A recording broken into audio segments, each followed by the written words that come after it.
Good morning, everyone. This is Ethan with something a little different today. This is something I've been thinking about doing for a while, but something I'm really excited about. I'm going to do an album war. Pick two albums, one from two different, a different band, same year. That way, to me, it seems a little fair. Same year, same time in rock history, a similar kind of genre. I mean, I wouldn't compare like classical music to metal. I wouldn't compare like rhythm and blues to like progressive rock. I'm trying to compare something here that makes sense. An album war. Compare the two, and then I pick one at the end of the video that I like the best. Not that I think is the better album, like from a sales or chart performance or a classic rock list. Best classic rock albums list. These are just my personal favorites, and I'm going to pick one at the end. But at first, they're going to go head to head and duke it out. And the albums today are both from 1974, and they are Aerosmith, Get Your Wings, their second album, versus the Amboy Dukes with Tooth, Fang, and Claw. This is, of course, Ted Nugent before he went solo with the Amboy Dukes. Two albums I think that are similar in style, perhaps. I mean, you could argue that, but both released 1974, like I said. In fact, Get Your Wings was released March 1st, 1974. Tooth, Fang, and Claw was released in August of 1974. Tooth, Fang, and Claw was recorded in Atlanta, Georgia.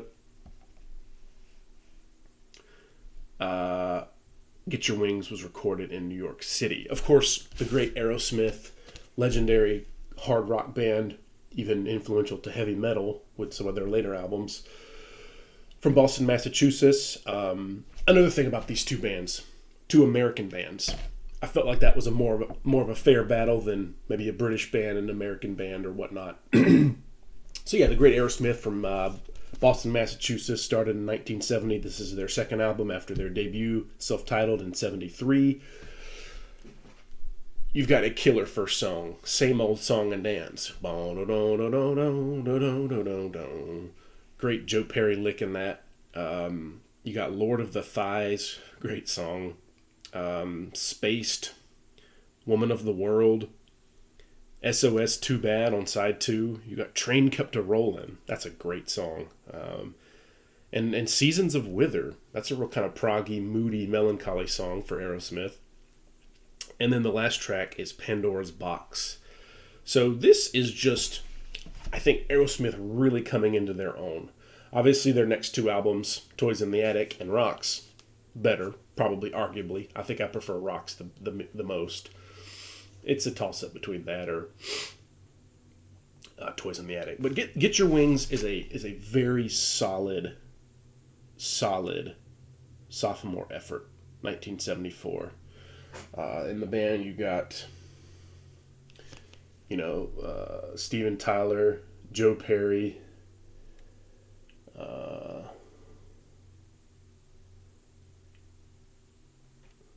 Brad Whitford, Joey Kramer. Is that Joey Kramer? And then Tom Hamilton. I kind of get these two guys confused, but I think that's Joey Kramer and that's Tom Hamilton. Anyway, yeah, Aerosmith, 1974. Just a great album. Really solid blues rock. They were very bluesy at this time. Great Joe Perry and Brad Whitford guitar work. They were a two-guitar band, which was not that common at this time. So two guitar players really thumping out some nice riffs. You got Joe Perry on lead, Brad Whitford on rhythm. So kind of like you'd see a lot of that going into the 80s. But not a lot of bands doing a two-guitar attack here in 1974. But really good guitar work here. Really good vocals from Steven. And then I've never been a huge Steven Tyler fan. He has a good voice. He's a great singer. Probably not my favorite frontman, though. But here he sings really well. So yeah, that's Aerosmith, Get Your Wings. Going up against Tooth, Thing, and Claw from the Amboy Dukes out of Michigan, Detroit, Michigan. This is Ted Nugent's band before he went solo the next year, actually, with his self-titled debut. You got kicking it off with Hibernation. Really good song. Then you got the song Sasha. Not one of my favorite songs on the album. More moody, more mellow. Then you got the killer Lady Luck. That is a nice riff in it. That is a heavy, heavy rocking song, Lady Luck. Living in the Woods, the next song. Really kind of a speedy, just going for the throat rock song. Really good. Love Living in the Woods. Hibernation, Living in the Woods. Tooth, Thing, and Claw, the album name. He had a lot of outdoorsy themes in his music. As you know, he's a big game hunter, and a lot of controversy surrounds Nugent. But yeah, that's what he wrote about, the woods and stuff. So it is what it is. Pretty cool. Free Flight, the next song, a really good instrumental, I believe. And he didn't do a lot of instrumentals when he went solo. Really cool to have a Ted Nugent instrumental track. No Holds Barred, another really great song. And then second to last song, The Great White Buffalo, that legendary Great White Buffalo. Again, more nature and outdoorsy kind of themes with the song titles and lyrics. Great White Buffalo has some phenomenal guitar playing from Ted Nugent in it. Arguably, maybe some of his best ever, solo or in this band, or some of the other bands he was in later on. And then the ending track, Maybelline. It's a cover. Not a great song. Well, it's a good song, but I don't care for his version of it. It kind of seems like it was added on at the end. Don't really like Maybelline. It's a great song. It's a great blues rock song, but I don't think it needed to be on this album. It doesn't really fit Nugent's singing style. And it must be said, Nugent's not a great singer. Never was. Never has been. But he is a phenomenal guitar player. Phenomenal. And this has some phenomenal guitar playing on it. So yeah, that's Tooth, Thing, and Claw. Okay, so which album do I prefer? Obviously, I like them both a lot because I have them both. Aerosmith, arguably, not even arguably, but definitely the bigger band out of them and Amboy Dukes. But you could argue when he went solo, Nugent, he rivaled Aerosmith's popularity in the late 70s. Two very different bands, and that Aerosmith kind of spiraled out of control because of, substance abuse, drugs and whatnot. Nugent was anti-drug, so I didn't really think of that when I was comparing these two, but that's funny how that worked out. Really anti-drug, and then one band is very just, they self-destructed because of drugs, but then they got clean in the 80s, and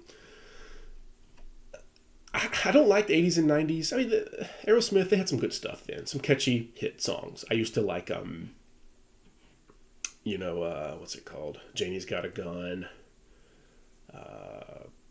Dude Looks Like a Lady's a fun song, but for me, the 70s Aerosmith is where it's at. That's where they were at their best. Everything from their debut to their 1979 album, Night in the Ruts, I believe. Draw the Line and Night in the Ruts are pretty good, but those first couple of Aerosmith's albums in the 70s, really good. I mean, just classic rock. Darts thrown right in the middle of the dartboard, one after the other for the albums. Really great. Love Aerosmith. So, I gotta pick one though. This is tough. This is really tough. Close right up to the fourth quarter. Just like a football game. They duked it out. Amboy Dukes, no pun intended. Really close. I mean, these are two very evenly matched. You got two great guitar players in Nugent and Joe Perry, legendary. Amboy Dukes didn't quite have the front man that Aerosmith did. Kind of that swagger that Steven Tyler has and the voice. But I'm gonna have to go with Tooth, Thing, and Claw, and I'll tell you why. Because I think the guitar playing is just a little bit better on it. There are some phenomenal riffs on Same Old Song, or Get Your Wings. Same Old Song and Dance has good riffs in it, but I think the guitar playing from Ted Nugent is a little better on Tooth, Fang, and Claw. I think the songs are a little more interesting and proggy, and from a lyrical standpoint, I love Get Your Wings. If I was comparing Tooth, Fang, and Claw to Rocks or Toys in the Attic, Aerosmith would undoubtedly come out on top. Yeah. But in this case, comparing these two albums, let me switch it around, from 1974, I'm going to have to pick Tooth, Fang, and Claw from Ted Nugent and the Amboy Dukes. If you've never heard it, please check it out. It's got some great guitar work in it from a young Nugent. It was a good battle, but in the end, I have to go Amboy Dukes over Aerosmith. As much as I do like that Aerosmith album, just not my favorite Aerosmith album. And that's why I think I'm picking the Amboy Dukes here today. So yeah, that's my album war. That's kind of the process of how it will go. 2 albums battling it out. I talk about each one, and then I pick one at the end. You know, I have to make a decision. I have to pick one. It can't be a tie. I have to pick one. It may not be your favorite. It may not be the better album. Most people probably argue Aerosmith's a lot better than Amboy Dukes. And you could make an argument for that. But I think in this case, comparing these 2 albums, I'm going Tooth, Fang, and Claw. Yeah, thank you for watching this album review. Please comment if you've ever heard these albums and tell me which one you prefer. That'd be really cool. Thank you for watching. Please like the video, subscribe if you like, and keep watching and stay tuned. There will be more. Thank you.